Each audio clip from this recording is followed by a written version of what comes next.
And it's Wednesday, the 11th of July, 2018, just after 1 o'clock. Welcome to UK Column News. Your host today, Mike Robinson, myself, Brian Gerrish. Big day, of course, Mike. Is it? A semi-final, I think.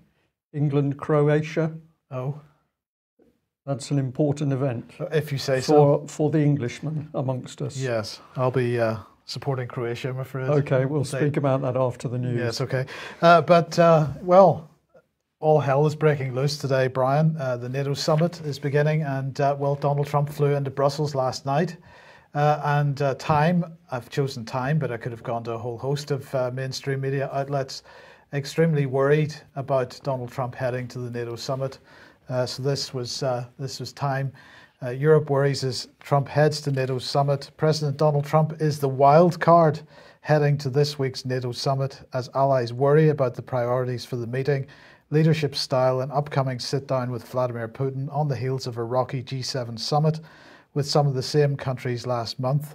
While there's much in the agenda for the meeting in Brussels, Trump has largely been focusing on one issue: getting all North Atlantic Treaty Organization allies to meet a pledge of 2% spending on defence. In a call with reporters on Thursday, US Ambassador to NATO Kate Bailey-Hutchison said the defence spending pledge would be the president's top priority in Belgium. And indeed it already has been, because this morning he was having breakfast with Jens Stoltenberg. So let's just see how that went. And by the way, as you watch this, can I suggest that you pay particular attention to Jens Stoltenberg, who's sitting on the left?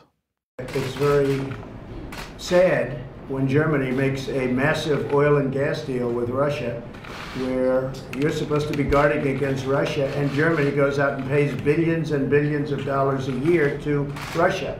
So we're protecting Germany, we're protecting France, we're protecting all of these countries, and then numerous of the countries go out and make a pipeline deal with Russia, where they're paying billions of dollars into the coffers of Russia.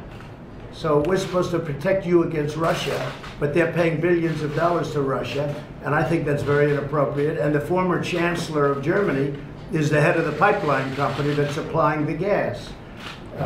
Ultimately, Germany will have almost 70% of their country controlled by Russia with natural gas. So you tell me, is that appropriate? I mean, I've been complaining about this from the time I got in. It should have never been allowed to have happened. But Germany is totally controlled by Russia, because they were getting from 60 to 70% of their energy from Russia and a new pipeline. And you tell me if that's appropriate, because I think it's not. And I think it's a very bad thing for NATO, and I don't think it should have happened. And I think we have to talk to Germany about it. On top of that, Germany is just paying a little bit over 1%, whereas the United States, in actual numbers, is paying 4.2% of a much larger GDP. So I think that's inappropriate also. You know, we're protecting Germany, we're protecting France, we're protecting everybody, and yet we're paying a lot of money to protect. Now, this has been going on for decades. This has been brought up by other presidents, but other presidents never did anything about it, because I don't think they understood it, or they just didn't want to get involved. But I have to bring it up because I think it's very unfair to our country, it's very unfair to our taxpayer. And I think that these countries have to step it up, not over a 10-year period, they have to step it up immediately. Germany is a rich country. They talk about they're going to increase it a tiny bit by 2030. Well, they could increase it immediately tomorrow and have no problem. I don't think it's fair to the United States. So we're going to have to do something, because we're not going to put up with it. We can't put up with it, and it's inappropriate. So, Stoltenberg, to me, looked like small boy in the headmaster's office receiving a blast for whatever he's done. But you can see why they're so frightened of Trump, because what he's actually saying is common sense at the moment. And very interesting, isn't it, that Germany, according to him, they're dependent on gas from Russia, 60 to 70% dependent on gas. So I think there's a bit of trouble in the EU militarization camp, Mike. Well, indeed. And Project Syndicate here really summing it up: saving NATO from Trump. This is the hysterical reaction from European leaders. Well, what can we say? In the meantime, before he arrived in Brussels, actually, Trump was asked about his relationship with Vladimir Putin. And, was Vladimir Putin a friend or a foe, is what he was asked. And he chose not to answer that question. He said Putin is a competitor. But he made the point that getting along with Russia and China and others is a good thing, not a bad thing. So Trump absolutely not singing from the same hymn sheet as anybody else.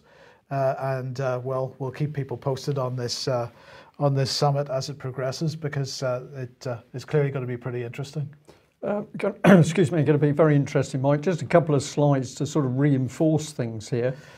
We've got this one where the German Navy is saying that it can't actually refuel its Navy at sea anymore because it's got problems with breakdowns on the tankers. But the other problem is they have got some tankers available, 3 Berlin-class combat sport ships, but they're not available during the second half of 2018 because they're committed to or preparing for the EU's Operation Sophia migrant monitoring mission in the Aegean.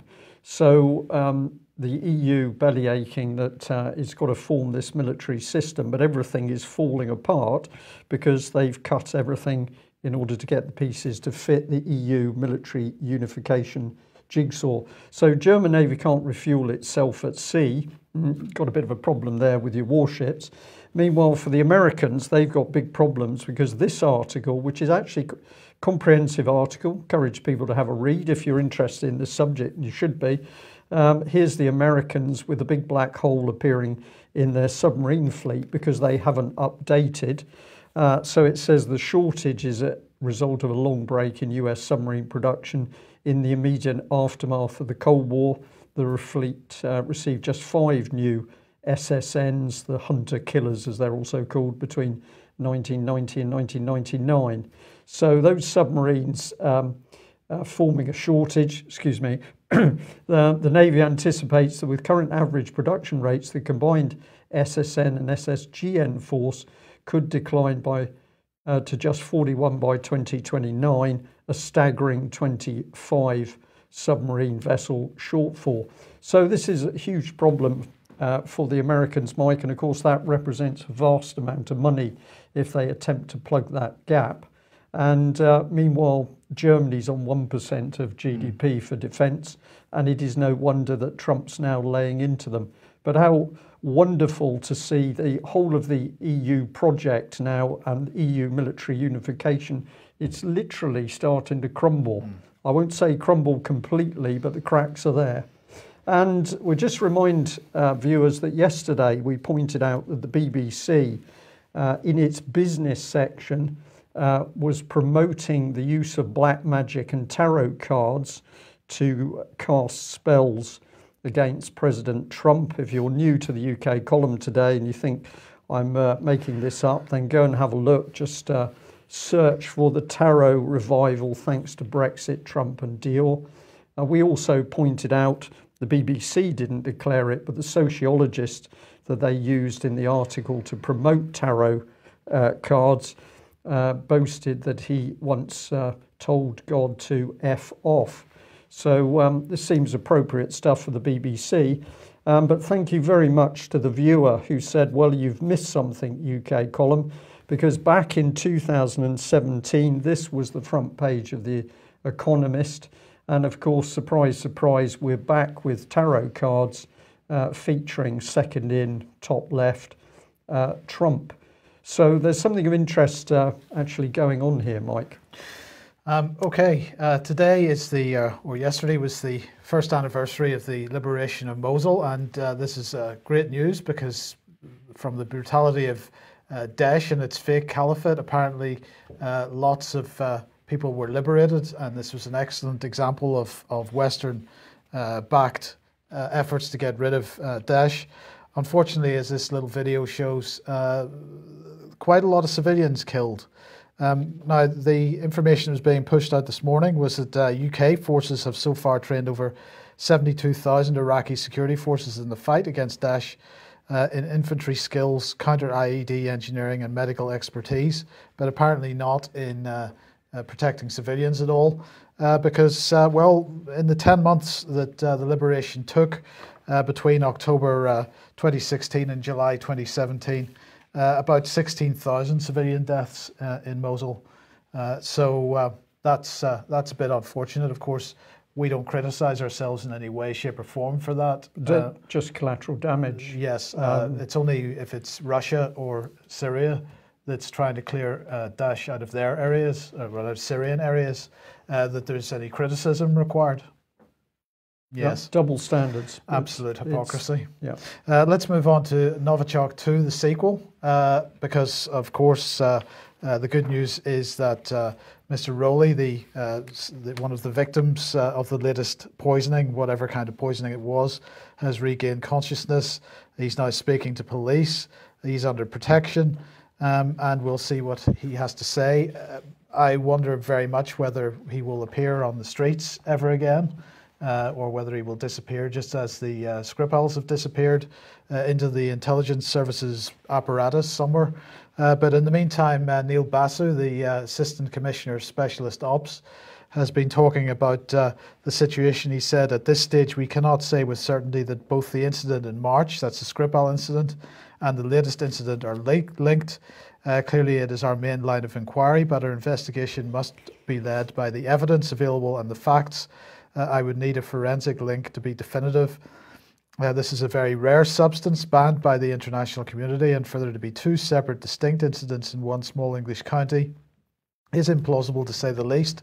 But he said that scientists at Portadown at the Defence Science and Technology Laboratory had told him that really if this material was sealed up in a box, it could just sort of lie around for up to 50 years, Brian. So we've got to be extremely scared of Novichok, perhaps for the next couple of generations or so. And he said, I would love to be able to say that we've identified and caught the people responsible and how we're certain that there are no traces of nerve agent left anywhere in Wiltshire. But the brutal reality is that I cannot offer any reassurance or guarantee at this time. So there you go. Okay, well, the slight pause is because Novichok is not all bad, and here we are. Novichok can boost trade. It is boosting trade with free parking. So let's have a look at how this is playing out. The Salisbury Journal here, free parking introduced in Amesbury after nerve agent incident. So that's a classic headline, isn't it? We've got a nerve agent incident. We've got the Chief Constable there saying he's not too sure where it is. If it's in a sealed container, could be dangerous for 15 years. 50, beg your pardon, 50 years. But we're going to solve the problem by free parking because this is going to help local businesses. The council wasn't able to help local businesses in this way before the Novichok incident, but now we've had a dose of nerve agent. We'll get those free car parks in. Excellent. Okay, well, where's this advice come from? Well, this is the leader of Wiltshire Council. I'm sorry, I can't stop myself laughing at the moment. This is Baroness Jane Scott. She said it's important we continue to do everything we can to support the communities of both Amesbury and Salisbury by providing updates, information and assistance. We recognise that this is an extremely difficult situation, that it will impact on local businesses and the wider community. By implementing free parking in Amesbury, as we have in Salisbury, we hope that people will continue to visit and shop in both these centres. My question is, have they actually checked these car parks? I wasn't able to get the call in before we came live on today's UK Column News, but that was the key thing. We're making all these car parks free. I take it that each and every car park has been thoroughly checked for traces of Novichok. They're not actually mentioning that, which to me would be basic due diligence for the public. But in fairness, if you remember, you reported back at the height of the Skripal case that they apparently had found Novichok on one of the car park machines in one of the car parks. And so I suggest that the reason that they are offering free car parking is they can't be certain of the cleanliness of the car parking machines in Amesbury either. Well, our advice is if you're going to go and park, you need your baby wipes. We carry them now in the studio here in Plymouth.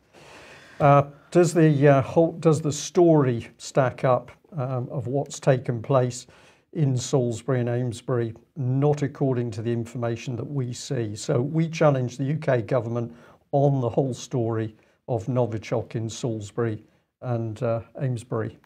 Now, last night, John Cleese was on Newsnight on the BBC explaining why he intends to leave the country, and much of his criticism was about the mainstream press. And he highlighted a report, so let's just have a quick look at this. That's just come out. And the country that has the largest trust is the Netherlands. And then after that, we've got Finland, Denmark, Sweden, Austria, and so forth. And then in the middle here, we've got Lithuania, Croatia, Turkey.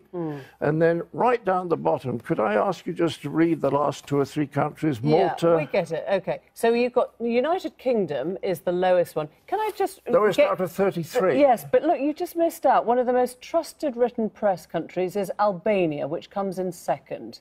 So perhaps there is a correlation between the kind of press which is robust, which creates a certain level of curiosity and cynicism. Yes.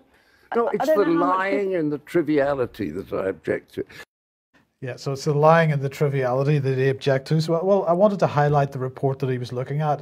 It isn't only just out. It was out a few months ago, but this is Market Insights, Trusted Media 2018 from the Media Intelligence Service. Well, what are the points that they're making here? Well, here are the key findings.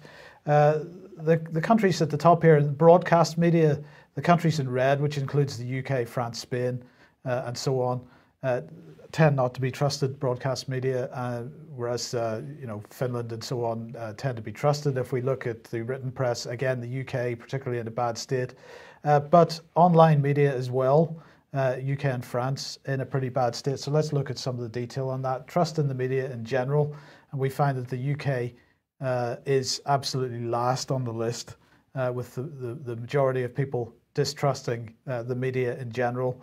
Quite a large section, though, that don't have an opinion, or they've got medium trust. Trust in radio, again, the UK pretty close to the bottom, 5th or 6th from the bottom there, but better radio than television.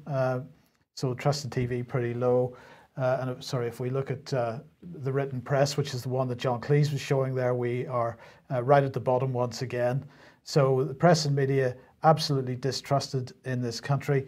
But it doesn't just stick with the mainstream press, actually, because if we look at the internet in general, we find the UK second from the bottom in that case, and social media as well, where we're third from the bottom in that case. So, this distrust of what we're being told seems to be something which is much broader than just the mainstream media. There's no question, however, that doesn't let the mainstream media off the hook, as it were.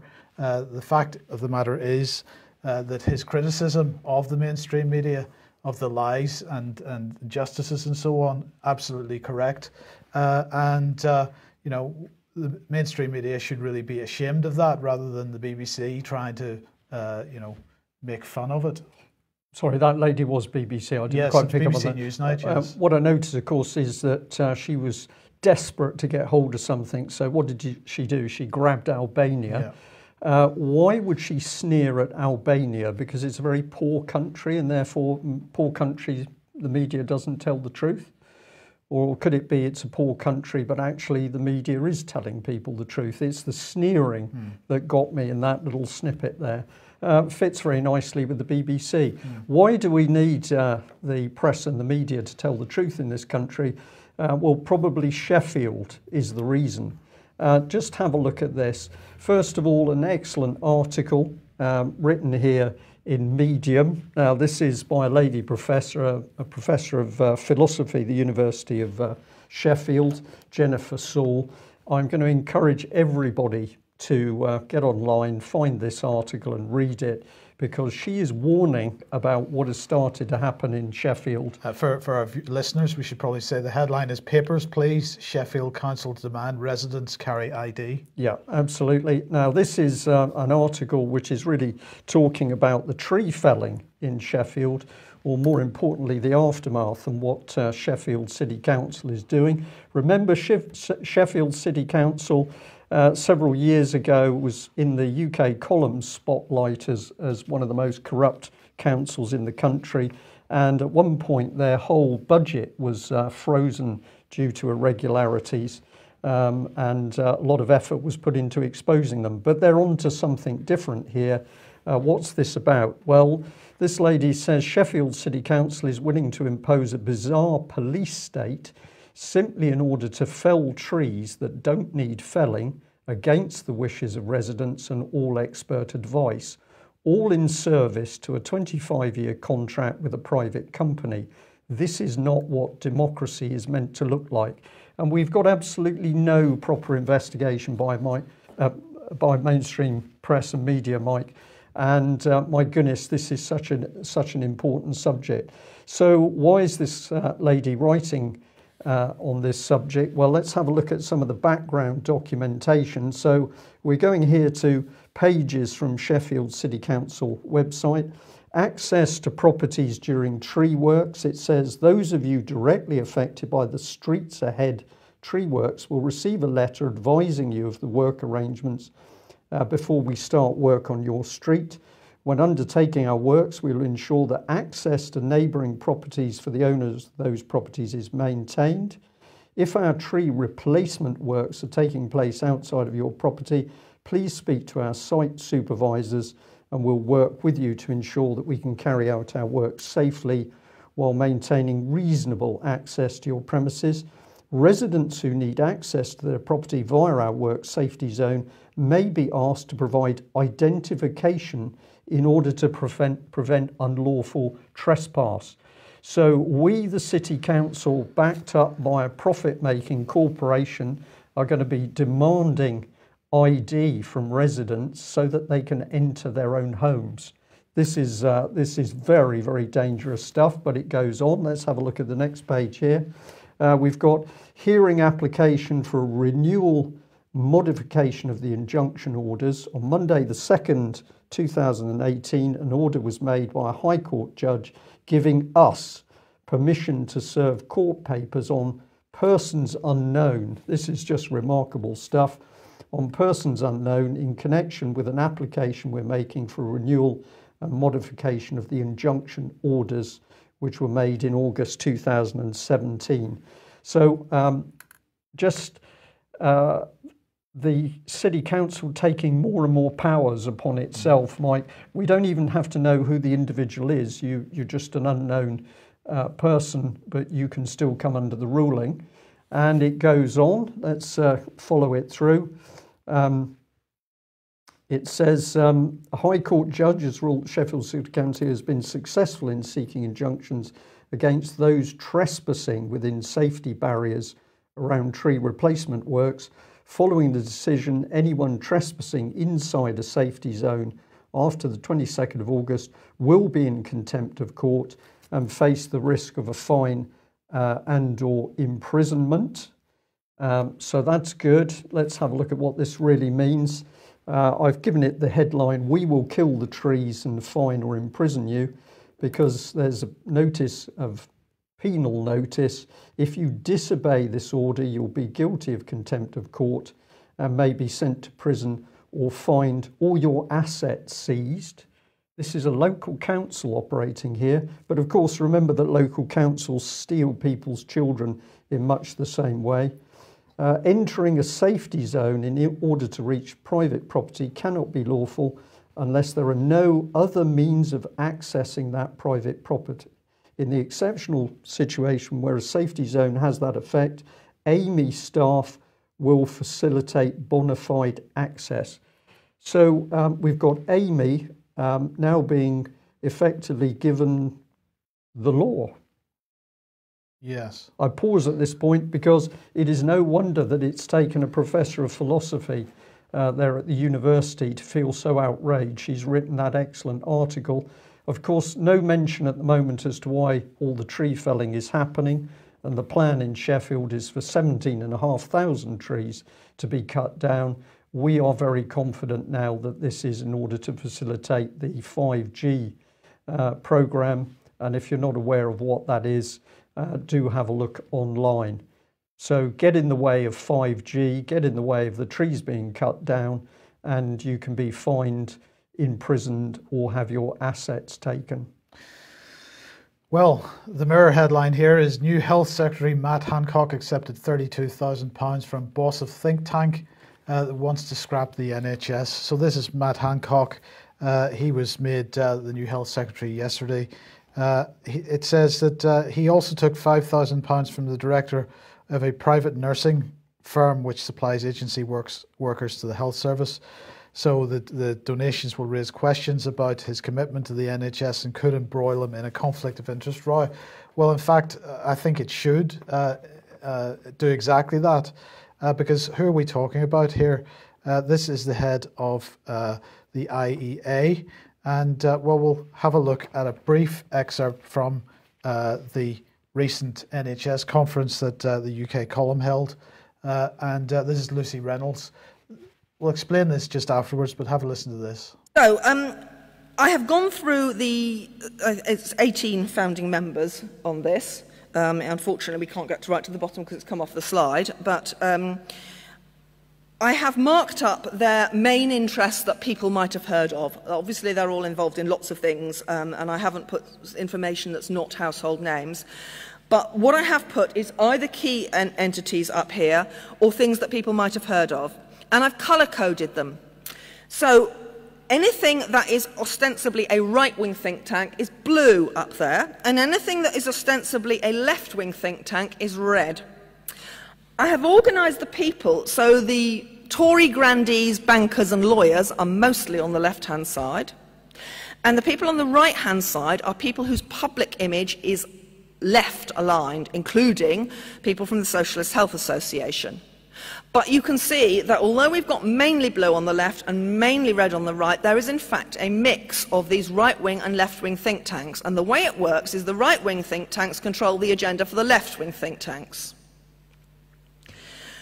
So we really do have this charade of information and appeals being put out to the public in a colonised jargon. So it's supposed to be all about helping people and social solidarity, but actually the guys in the city put it together, and it's really fostering business. So when we say that Matthew Hancock has accepted £32,000 from a boss of a think tank, that think tank was the IEA, the Institute for Economic Affairs. This is one of the right-wing think tanks that Lucy was talking about there. What we're actually saying here is what the point that she was making in this section was that we have these think tanks that have been established over a period of 30 years with the purpose of privatisation of the National Health Service. And we now have a man in charge of the National Health Service in this country, Brian, who has been receiving bungs from one of the main think tanks. And in fact, on that slide that Lucy was showing at the beginning of that video clip, this is the first think tank on the list. And I think it was the original think tank for promoting privatisation of the NHS. So this is more of a conflict of interest than the Mirror article implies. And I think that Matthew Hancock really has to answer this question, and perhaps he has to give the money back. I would agree with that, Mike, and of course what it shows us is that a game is being played out in front of the public's eyes. So left or right in politics makes no difference. The agenda is to privatise the NHS, and of course Lucy Reynolds gave such a phenomenal overview of the history and how this was being done, and how the reality is that the NHS at the moment is literally on a knife edge. She would probably say it is privatised, but we can't actually see it yet. So doesn't it make sense that Mr. Hancock is the man who is brought in by Theresa May to actually finish the process off? Theresa May's clearly not told the public the truth over Brexit. That has been spin, lie, smokescreen after smokescreen. And of course, exactly the same with the NHS. The reality is that the Tory machinery is selling off the NHS for profit, and we've now brought in another man to follow that through. He should go. Okay, today is the beginning of the annual conference of the Chartered Institute of Public Finance and Accountancy. And of course, these people are supposed to be looking at public finances and so on. And they've got a new president who opened the conference this morning, and that is Sarah Howard, who is head of public services at Grant Thornton. She's a partner at Grant Thornton, and well, what did she say? CIPFA is a unique opportunity to inspire the next generation of public servants, rebuild trust within our society, and convene collaborative conversations to develop sustainable futures for local communities. And if that all sounds like very common purpose language, then it's hardly surprising, because she is unquestionably a common purpose graduate. Now, in celebration of her new position, Public Finance website have published an article, an interview with her, taking a public view. Sarah Hard interviewed, and she's talking all about silos in the public sector having to be broken down and this kind of stuff. It's full of common purpose language, and I strongly suggest that people read this. So it's taking a public view. Sarah Hard interviewed on Public Finance website. I was looking into her background a little bit and came across all types of quotes from her, but this one really stuck out for me, because she said that we've been thinking a lot about our role. This is Grant Thornton here, that we've been thinking a lot about our role as a business in shaping successful places. It has to go beyond corporate social responsibility to be more active and engaging. We're trying to use our networks and skills in different ways, like bringing small and medium-sized enterprises into the devolution debate. So that she is a change agent. We now have Grant Thornton acting as change agents, and now CIPFA as well. She's bringing this ideology into, and so the question is, are we going to see a larger increase in the corporate sector and the public sector not only working together, as we've been highlighting over the last number of months, but actually quite a lot of finance and money going in this direction to drive social change? And in this case, you know, what business is it of Grant Thornton to make an effort to bring small and medium-sized businesses into a debate about how this country is governed, and in talking about devolution and so on? This is acting well beyond authority, Brian. That's the key statement, isn't it, Mike? Acting beyond authority, which of course is common purpose language. Julia Middleton, the chief executive, her book, Beyond Authority. And what was that book talking about? It was talking about using change agents, using fifth column people to get in, disruptors to break down organisations. And most sinister of all, the book is also saying that if you get in the way of this agenda, you should be steamrolled over, you should be ridiculed, you should be got rid of in order for this agenda to come through. This is the big society agenda, where the state is going to be driven down to the lowest levels of society. Many people think after David Cameron talked about big society, it simply disappeared when he disappeared. Absolutely untrue. The big society agenda is what's being driven via the Cabinet Office and the so-called Pearls Office, with links through to the banking sector, Rothschilds, and politicians. Francis Maude is one of the key ones. So this is the big society agenda, and you need people in control of money to actually get this agenda through. So why is it that we see Ernst & Young, PricewaterhouseCoopers as auditors? Why are they involved in this sort of policy? Because of course ultimately they control the big companies. If you know all the dirty little secrets about money, ultimately you control the companies. So I don't think there's any mystery as to why Pricewaterhouse, Ernst & Young, Grant Thornton are involved in this stuff, because that is how they control the bigger corporations. Right, well, if the lady can speak out about changing society, we won't expect Grant Thornton to be talking about what's happening to Melanie Shaw. Yesterday we gave an update. We had some more information in during the afternoon, so therefore after our news broadcast, and I thought I'd bring it on screen today. And I'm going to say thank you very much to this gentleman, Charles Spencer. I'll read out what he posted. I'm taking it at face value, but it seems really a really concise and measured report. He says this: having just got back home in Doncaster from attending Leeds Court for Melanie, it's already been stated on site that they will be having a hearing on the 7th of August at Leeds Combined Court, with having the psychiatrist reports done on Melanie to see if she's sound to plea, etc. The judge at this hearing was very fair and very supportive of the plight of Melanie, and quite a few times he said he's very concerned about the health of Melanie, with the constant being moved around from prison to prison and the long delays in getting the cases against her heard. I was certain at one point he was either going to bail Melanie or even stay the cases against her, which means they throw the case out of court. But he asked the CPS, when did her remand run out? And they said tomorrow, and they were going to apply tomorrow for her to be kept in prison. Another major point that was actually raised by the CPS that was that Melanie was due in court today, but the prison service did not bring her, and no one knows why. Now, I'm going to say to Mr. Spencer, thank you very much for getting that report in, taking it at face value.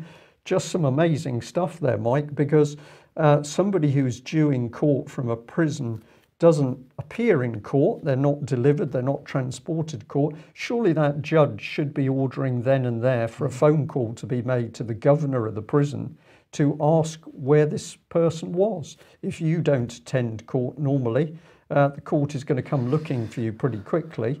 But we're now so confused about the status of Melanie Shaw in prison, she doesn't even get brought into court, and it would appear from this report that the judge doesn't even pick up on it.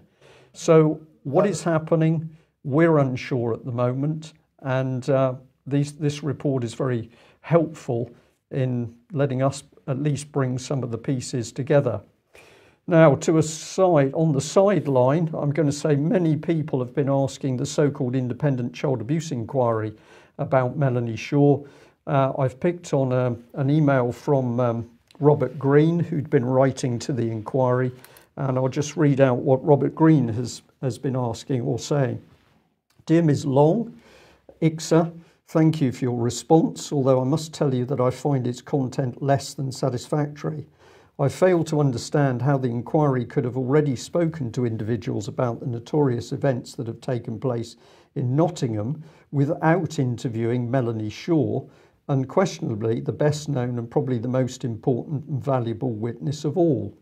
The sheer barbarity inflicted by the state upon her as an accepted child victim of multiple rape should have been seen as a glaring red light in the state's efforts to silence her at all costs, and to ascertain that she is prevented by imprisonment from speaking freely to ICSA, which she has already made perfectly clear that she wishes to do. Earlier comments about issues in Nottingham being passed to the police may well be regarded as an insult to the intelligence of victims and concerned citizens when it is transparently clear that Nottingham police are an integral part of the problem.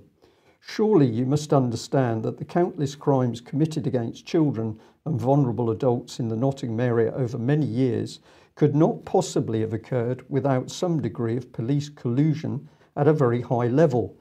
Indeed, it has been mentioned that the overall conduct of the police and local authorities has rendered the county as little more than a gangster state, a situation that may even exist to this day. Melanie Shaw is still being imprisoned, and it's time for Baroness J to issue a public statement about Melanie if ICSA is to retain any serious degree of credibility. Failure to incorporate Melanie's testimony will be seen as a literal cover-up that is unworthy of the independent child sexual abuse inquiry. I look forward to receiving your comments on this specific issue and to receive a firm assurance from you that Baroness J has personally seen this email and my previous one. Now, I'm going to say a truly excellent email from Robert Green there. What is really needed, though, is this to be repeated by the thousands of people that now understand the plight of Melanie Shaw. It should not be left for Robert Green, who has worked so hard and done so much, to be the only person sending this type of communication. So to be a little bit hard today, I'm going to say that we are often asked by people, what can we do? And our reply is that if you want to do something to really challenge what's going on in the British state, then here you have a classic example.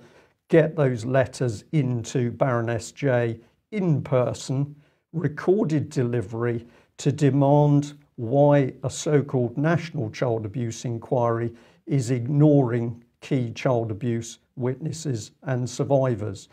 10,000, 100,000, 200,000 letters, and all of a sudden that inquiry is brought to a halt.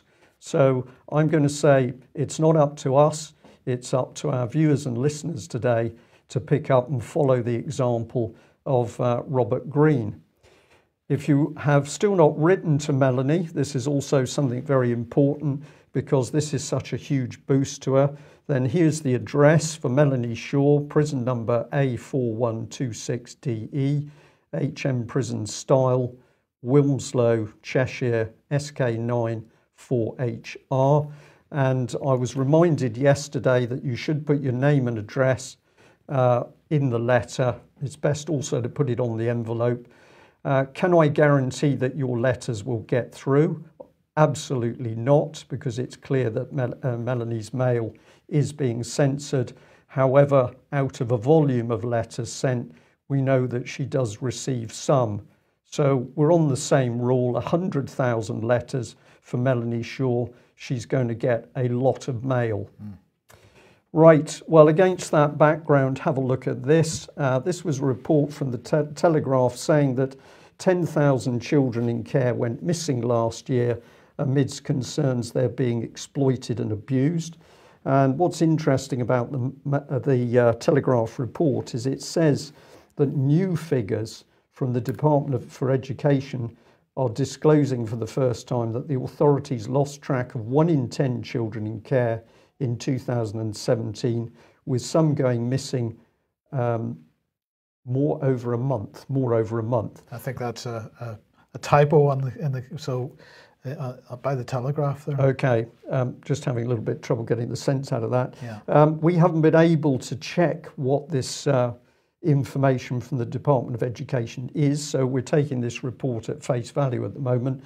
But of course, what does this article say? It fully supports John Wedger, the former Metropolitan Policeman's report, when he said he also warned the Met Police, he warned the politicians, he warned the Home Office, he warned the child protection charities, he warned local authorities that children were going missing from children's homes, being groomed with drugs for a life of sex and prostitution. And of course, what did the state do to John Wedger? They victimised him, harassed him, put him on half pay, and then attempted to claim that he was mentally unstable. To date, Theresa May, British Prime Minister, has taken no action to protect John Wedger or to act on his information. Instead, his information given to the Home Office team was lost. So we're now starting to see the real information coming to the surface. We're not talking about the abuse of 1,400 children in Rotherham. We're now starting to talk in the right numbers, 10,000 children going missing. And of course, we're seeing that the independent inquiry set up by the Conservative government does not want to talk to Melanie Shaw because she knows too much about child abuse. It gets better though, because let's just have a look here at the Rotherham Advertiser. They are getting excited because they've got an exclusive South Yorkshire Police top cops during the J report period being probed by police watchdog. The Independent Office for Police Conduct, it is independent of course, Mike, will look into whether chief superintendents, chief constables, assistant chief constables and deputy chief constables who worked for South Yorkshire Police between 1997 and 2013 failed in their statutory duty to protect children. There's some very interesting quotes in the article. Miss Senior said, "I gave my first piece of information about child sexual exploitation in Rotherham to South Yorkshire Police in 1999. By 2001-2, senior officers were aware of what was going on." Dr. Heal, a former South Yorkshire Police drugs analyst, said the reports she had presented to the force in the early 2000s were described at the time by one chief superintendent as some of the best intelligence reports he'd ever seen. But what happened? The inquiry by its major investigations team has been launched after complaints by Rotherham child abuse whistleblowers Jane Senior and Dr. Angie Heal to South Yorkshire Professional Standards Department about its top officers were ignored. So the whole thing is about South Yorkshire Police ignoring massive evidence of child abuse, and clearly there was collusion. And we're going to remind our viewers and listeners today that we are well aware that Yorkshire Police are currently refusing to act on video evidence of child abuse. This is a case which is currently going through court, so we can't give you more details, but we can be absolutely sure that South Yorkshire Police have received video and audio evidence of child abuse, which is now being swept under the carpet. So 2018, absolutely nothing has changed. We've still got cover-up of child abuse. Okay, we'll end there. Just that reminder that if you haven't written to Melanie Shaw, you're beginning to feel motivated by the horrors of what is going on around child abuse, then can we suggest that you write personally into the Child Abuse Inquiry and make sure it's recorded delivery, because as we know, the inquiry has already lost certain material. That's it for today. We will be back at the same time tomorrow. A big thank you to people who've made donations recently to UK Column. Very much appreciated. If you're not a subscriber, if you're another viewer or listener and you're not a subscriber, please consider taking out a subscription, because we can only do what we do with your help. At that point, I need a drink. Yeah. It's very hot in this studio today. Thanks for joining us. Bye-bye.